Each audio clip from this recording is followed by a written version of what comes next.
बैर मानता है। अब क्यों बैर मानता है ये भी हम आपको बता दें। ये दक्ष जो था ये भोले बाबा से बहुत ही बैर मानता था। क्यों? क्योंकि भोले बाबा ने एक बार भरी सभा में दक्ष का अपमान किया था। कब किया था? एक समय की बात, परीक्षित महाराज इंद्र की सभा लगी हुई थी और इंद्र की सभा में महाराज बड़े बड़े राजा महाराजा सभी देवी देवता उपस्थित थे और उसी सभा में भोले बाबा भी उपस्थित थे। लेकिन जब सभी अपने अपने आसनों पर बैठे हुए हैं, सभी देवी देवता भोले बाबा सब आसन पर बैठे, उसी समय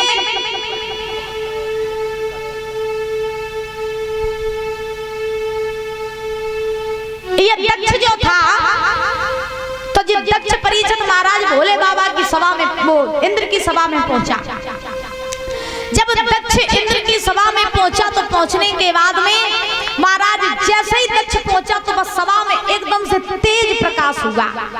तेज प्रकाश इसलिए हुआ कि दक्ष जो था ये भगवान का बहुत बड़ा भक्त था और बहुत ही परम तेजस्वी यशस्वी राजा था दक्ष। तो जो भगवान के भक्त होते वो जहाँ कहीं भी जाए उजाला करते हुए चले जाते, उनके अंदर तेज बहुत होता है। तो जब दक्ष महाराज इंद्र की सभा में पहुंचा तो जोर से प्रकाश हुआ और जब प्रकाश हुआ सोई सभी देवी और देवता अपने अपने आसनों पर खड़े हो गए और दक्ष का सम्मान करने लगे। और ध्यान रखना, जो भगवान का भक्त होता है वो कहीं भी चला जाए उसका सम्मान जरूर होता है। जो भगवान का भक्त होता है ना उसका सम्मान हर जगह होता है। तो जब दक्ष इंद्र की सभा में पहुंचा, प्रकाश हुआ, सभी देवी देवता दक्ष का सम्मान करने लगे। जब दक्ष का सम्मान करने लगे तो उसी समय भोले बाबा अपने आसन पे तो नहीं उठे और जब भोले बाबा अपने आसन पे तो नहीं उठे तो महाराज दक्ष को जब बात बड़ी बुरी लगी। जब दक्ष को ये बात बुरी लगी, दक्ष कहने लगे इसका मतलब सबने मेरा सम्मान किया, मेरे दमादई ने मेरा सम्मान नहीं करो, बड़ी गलत बात। तो दक्ष वहीं पे खड़े होके उसी सभा में भोले बाबा से अपशब्द कहने लगा और जब भोले बाबा से दक्ष अपशब्द कहने लगा तो उसी समय, लेकिन भोले बाबा ने कुछ नहीं दक्ष से कही। भोले बाबा ने पलट करके एक शब्द नहीं कहा कि ससुर जी तुम हमसे क्या कर रहे। भोले बाबा ने कुछ नहीं कहा, केवल सुनते रहे। दक्ष ने महाराज बहुत अपशब्द कहे भोले बाबा से, अपशब्द कह करके दक्ष वहां से चला गया। जब दक्ष वहां से गया तो भोले बाबा के गढ़ आते नंदी, तो नंदी ने देखो कि दक्ष तो मेरे प्रभु से ऐसे ऐसे कह के गो, गलत शब्द कह करके गया।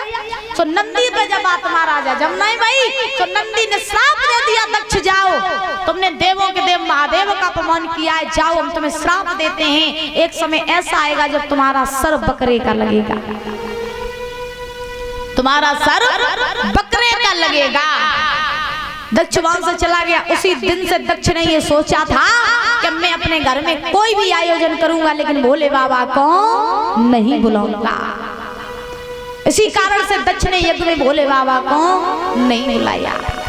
सती को जब पता चला कि बैर मानता है दक्ष, उसी समय सती ने बिना सोचे समझे पिता दक्ष के पास में गई और दक्ष के पास में जाकर के जवाब दिया, पिताजी तुमने ये अच्छा नहीं किया जो तुमने देवों के देव महादेव के साथ उनका अपमान किया है, उनसे बैर लिया है। तुमने सबको सम्मान दिया लेकिन मेरे भोले बाबा को सम्मान नहीं दिया।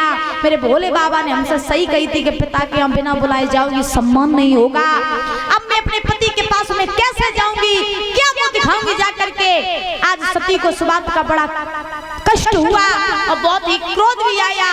उसी समय महाराज सती ने, जो सभा में देवी देवता बैठे थे, सती ने एक ही बात कही कि सुनो देवी और देवताओं, आज हम लौट करके भोले बाबा के पास नहीं जाएंगे, यहीं पर अपनी देह का त्याग करेंगे। लेकिन तुम सबसे मैं कहना चाहूंगी कि अगर हो सके तो मेरे भोले बाबा से एक खबर पहुंचाई दियो कि जब जब मैं मरूं और जब जब मैं देह को धारण करूं तब तब मैं भोले बाबा की पत्नी बनूं। इतना कह करके आज सती ने अपनी क्रोध की ज्वाला से महाराज वहीं पर अपनी देह का त्याग कर दिया।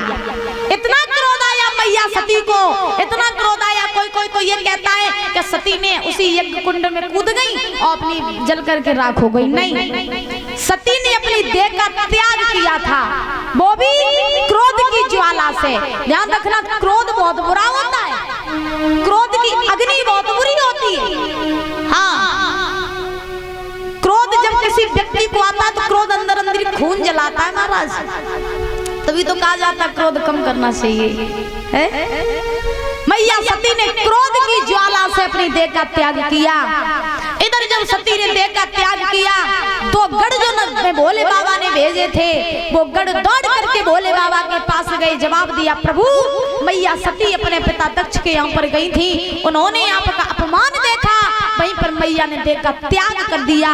भोले बाबा ने ज्योतने वचन सुने, क्रोध आ गया भोले बाबा को। भोले बाबा ने क्रोध में आकर के अपनी एक जटा को उखाड़ करके जमीन पर पटका। जो जमीन पर पटका एक वीरभद्र नाम का गढ़ उत्पन्न हुआ। जब वीरभद्र नाम का गढ़ उत्पन्न हुआ, भोले बाबा ने आदेश दिया, चले जाओ, जा करके दक्ष का जो यज्ञ चल रहा है उस यज्ञ को विध्वंस कर दो, जो कोई भी सामने आए उसे मार दो, किसी को छोड़ना नहीं। वीरभद्र चल करके यज्ञ में पहुंचा और सारे यज्ञ को विध्वंस करने लगा। देवी देवता जो सामने आते सबको मारता जा रहा, इधर सबको परेशान कर रहा वीरभद्र। सभी भागने लगे इधर उधर। दक्ष सामने आया तो वीरभद्र ने दक्ष को शीशों काटा। जो दक्ष का शीश काटा वीरभद्र ने, उसी समय अब देवता कहने लगे अगर भोले बाबा ने इसको नहीं रोका तो फिर सृष्टि पर प्रलय आ जाएगी। तो सब देवी देवता पहुंचे भोले बाबा के पास में, और भोले बाबा के पास में पहुंच करके जवाब दिया, प्रभु इसे रोक लो, अपने इस गढ़ को रोक लो, क्योंकि अगर ये इसे ज्यादा क्रोध आ गया तो सृष्टि पर प्रलय आ जाएगी, सृष्टि का नाश हो जाएगा, इसे रोक लो। भोले बाबा का क्रोध शांत हुआ। भोले बाबा ने वीरभद्र उस गढ़ को रोका। जब रोका तो अब दक्ष मरा पड़ा है, शीश कटा है।